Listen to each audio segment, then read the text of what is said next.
Hello friends. Welcome to Study Time. Chapter 31. Peasant Movements 1857-1947.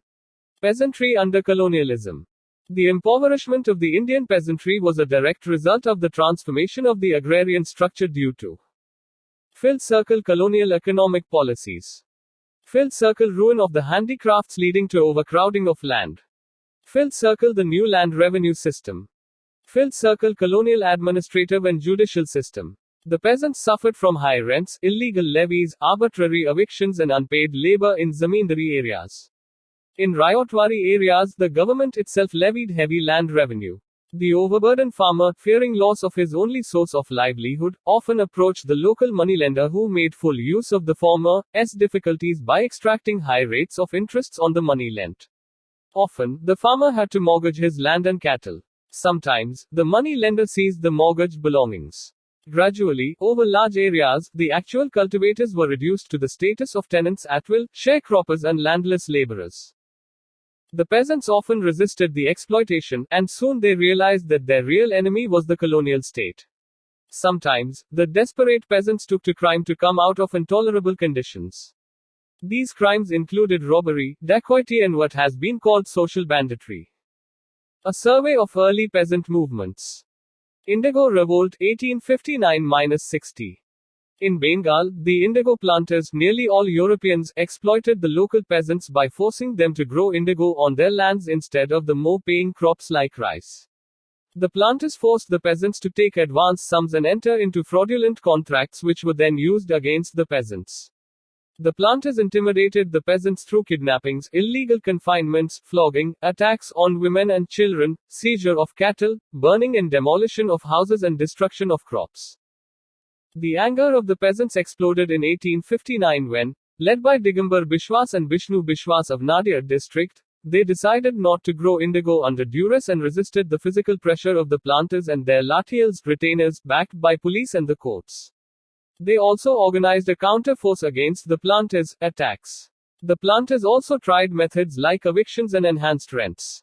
The riots replied by going on a rent strike by refusing to pay the enhanced rents and by physically resisting the attempts to evict them. Gradually, they learned to use the legal machinery and initiated legal action supported by fund collection. The Bengali intelligentsia played a significant role by supporting the peasants, cause through newspaper campaigns, organization of mass meetings, preparing memoranda on peasants' grievances and supporting them in legal battles. The government appointed an Indigo Commission to inquire into the problem of indigo cultivation. Based on its recommendations, the government issued a notification in November 1860 that the riots could not be compelled to grow indigo and that it would ensure that all disputes were settled by legal means. But, the planters were already closing down factories and indigo cultivation was virtually wiped out from Bengal by the end of 1860. Pabna Agrarian Leagues. During the 1870s and 1880s, large parts of eastern Bengal witnessed agrarian unrest caused by oppressive practices of the zamindars. The zamindars resorted to enhanced rents beyond legal limits and prevented the tenants from acquiring occupancy rights under Act 10 of 1859. To achieve their ends, the zamindars resorted to forcible evictions, seizure of cattle and crops and prolonged, costly litigation in courts where the poor peasant found himself at a disadvantage. Having had enough of the oppressive regime, the peasants of Yusuf Shahi Pargana in Patna district formed an agrarian league or combination to resist the demands of the zamindars. The league organized a rent strike. The riots refused to pay the enhanced rents, challenging the zamindars in the courts. Funds were raised by riots to fight the court cases. The struggle spread throughout Patna and to other districts of East Bengal. The main form of struggle was that of legal resistance. There was very little violence. Though the peasant discontent continued to linger until 1885, most of the cases had been solved, partially through official persuasion and partially because of zamindars' fears. Many peasants were able to acquire occupancy rights and resist enhanced rents. The government also promised to undertake legislation to protect the tenants from the worst aspects of zamindari oppression. In 1885, the Bengal Tenancy Act was passed. Again, a number of young Indian intellectuals supported the peasants' cause. These included Bankim Chandra Chatterjee, R.C. Dutt and the Indian Association under Surendranath Banerjee. Deccan Riots. The riots of Deccan region of western India suffered heavy taxation under the Ryotwari system. Here again the peasants found themselves trapped in a vicious network with the moneylender as the exploiter and the main beneficiary. These moneylenders were mostly outsiders, Marwaris or Gujaratis. The conditions had worsened due to a crash in cotton prices after the end of the American Civil War in 1864, the government's decision to raise the land revenue by 50% in 1867, and a succession of bad harvests. In 1874, the growing tension between the moneylenders and the peasants resulted in a social boycott movement organized by the riots against the outsider moneylenders. The riots refused to buy from their shops. No peasant would cultivate their fields. The barbers, washermen, shoemakers would not serve them. This social boycott spread rapidly to the villages of Pune, Ahmednagar, Solapur and Satara. Soon the social boycott was transformed into agrarian riots with systematic attacks on the moneylenders, houses and shops. The debt bonds and deeds were seized and publicly burnt.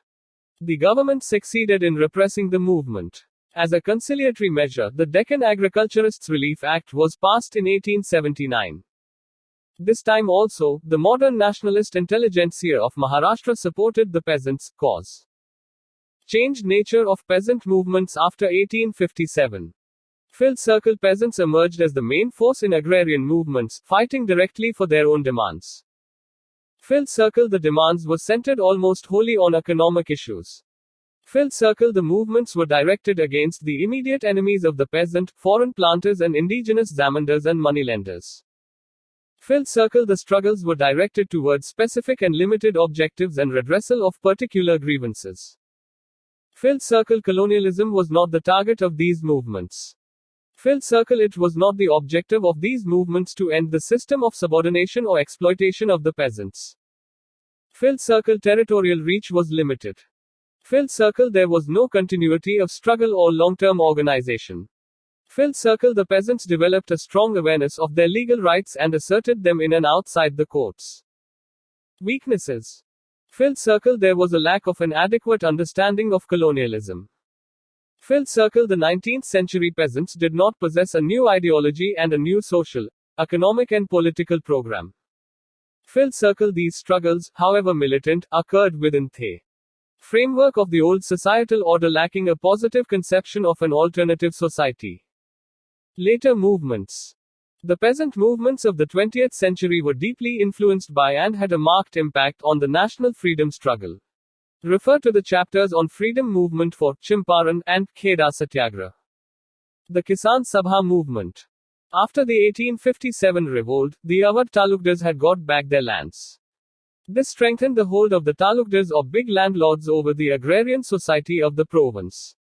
The majority of the cultivators were subjected to high rents, summary evictions, bedakhali, illegal levies, renewal fees or nazrana. The First World War had hiked the prices of food and other necessities. This worsened the conditions of the peasants. Mainly due to the efforts of the Home Rule activists, Kisan Sabhas were organized in UP. The United Provinces Kisan Sabha was set up in February 1918 by Gauri Shankar Mishra and Indra Narayan Dwivedi. Madan Mohan Malaviya supported their efforts. By June 1919, the Kisan Sabha had 450 branches. Other prominent leaders included Jinguri Singh, Durgapal Singh and Baba Ramchandra. In June 1920, Baba Ramchandra urged Nehru to visit these villages. During these visits, Nehru developed close contacts with the villagers. In October 1920, the Awadh Kisan Sabha came into existence because of differences in nationalist ranks. The Awadh Kisan Sabha asked the Kisans to refuse to till bedakhali land, not to offer hari and beggar forms of unpaid labor, to boycott those who did not accept these conditions and to solve their disputes through panchayats. From the earlier forms of mass meetings and mobilization, the patterns of activity changed rapidly in January 1921 to the looting of bazaars, houses, granaries and clashes with the police. The centers of activity were primarily the districts of Rai Bareilly, Faizabad and Sultanpur. The movement declined soon, partly due to government repression and partly because of the passing of the Awadh Rent Amendment Act. Eka movement. Towards the end of 1921, peasant discontent resurfaced in some northern districts of the United Provinces, Hardoi, Bahraich, Sitapur. The issues involved were High rents, 50% higher than the recorded rates. Oppression of tikadas in charge of revenue collection, and practice of share rents. The meetings of the Ekka or the Unity movement involved a symbolic religious ritual in which the assembled peasants vowed that they would fill circle pay only the recorded rent but would pay it on time. Fill circle not leave when evicted. Fill circle refuse to do forced labor. Fill circle give no help to criminals. Fill circle abide by panchayat decisions.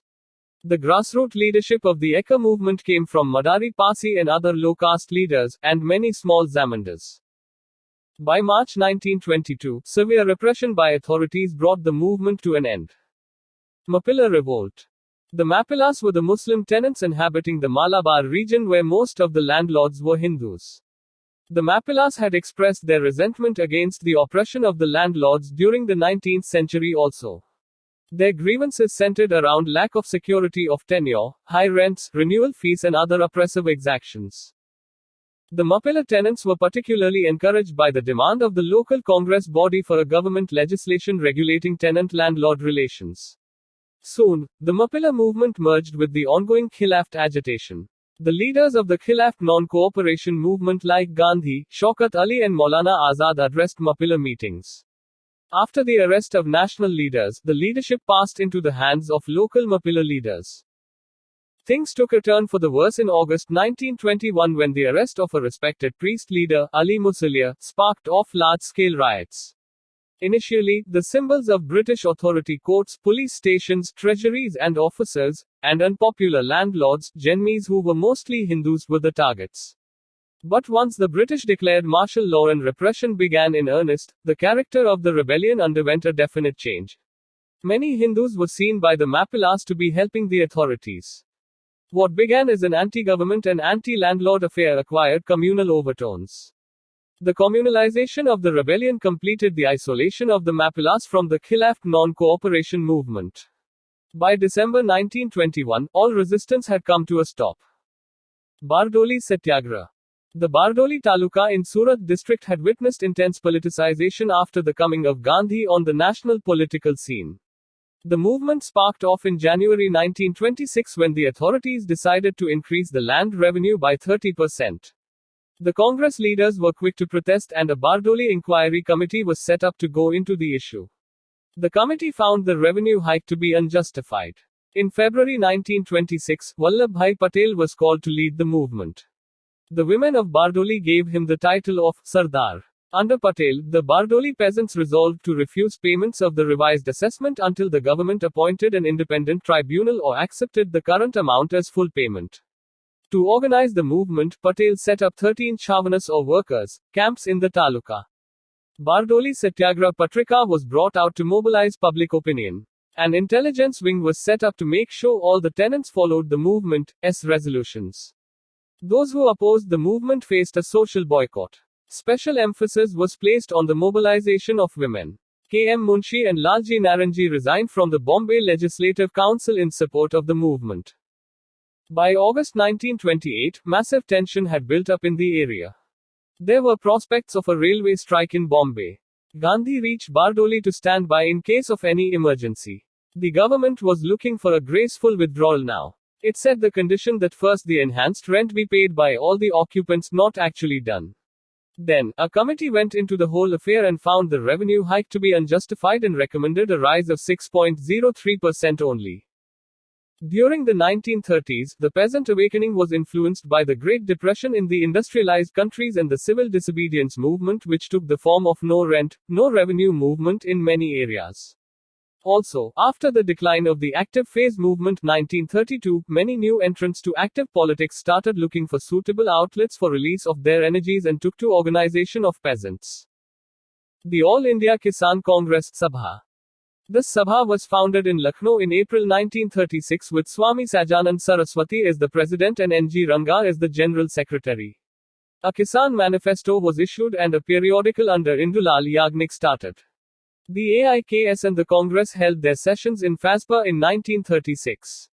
The Congress manifesto, especially the agrarian policy for the 1937 provincial elections, was strongly influenced by the AIKS agenda. Under Congress ministries, The period 1937-39 was the high watermark of the peasant movements and activity under the Congress provincial rule. The chief form of mobilization was through holding Kisan conferences and meetings where demands were aired and resolutions were passed. Mobilization campaigns were carried out in the villages. Peasant activity in provinces. Kerala. In the Malabar region, the peasants were mobilized mainly by the Congress Socialist Party activists. Many Karshak Sanghams peasants organizations came into existence. The most popular method was the marching of jats or peasants groups to the landlords to get their demands accepted. One significant campaign by the peasants was in 1938 for the amendment of the Malabar Tenancy Act 1929. Andhra. This region had already witnessed a decline in the prestige of zamindars after their defeat by congressmen in elections. Anti-zamindar movements were going on in some places. Many provincial riot associations were active. N.G. Ranga had set up, in 1933, the India Peasants' Institute. After 1936, the Congress Socialists started organizing the peasants. At many places, the summer schools of economics and politics were held and addressed by leaders like P.C. Joshi, Ajoy Ghosh and R.D. Bhardwaj. Bihar.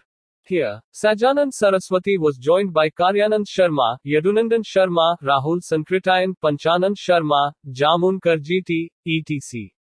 In 1935, the Provincial Kisan Conference adopted the anti-zamindari slogan. The Provincial Kisan Sabha developed a rift with the Congress over the Bakasht land issue because of an unfavorable government resolution which was not acceptable to the Sabha. The movement died out by August 1939. Punjab. The earlier peasant mobilization here had been organized by the Punjab Naujawan Bharat Sabha, the Kirti Kisan Party, the Congress and the Akalis. A new direction to the movement was given by the Punjab Kisan Committee in 1937. The main targets of the movement were the landlords of western Punjab who dominated the unionist ministry. The immediate issues taken up were resettlement of land revenue in Amritsar and Lahore and increase in water rates in canal colonies of Multan and Montgomery where feudal levies were being demanded by the private contractors. Here the peasants went on a strike and were finally able to win concessions. The peasant activity in Punjab was mainly concentrated in Jalandhar, Amritsar, Hoshiarpur, Lyalpur and Sheikhupura.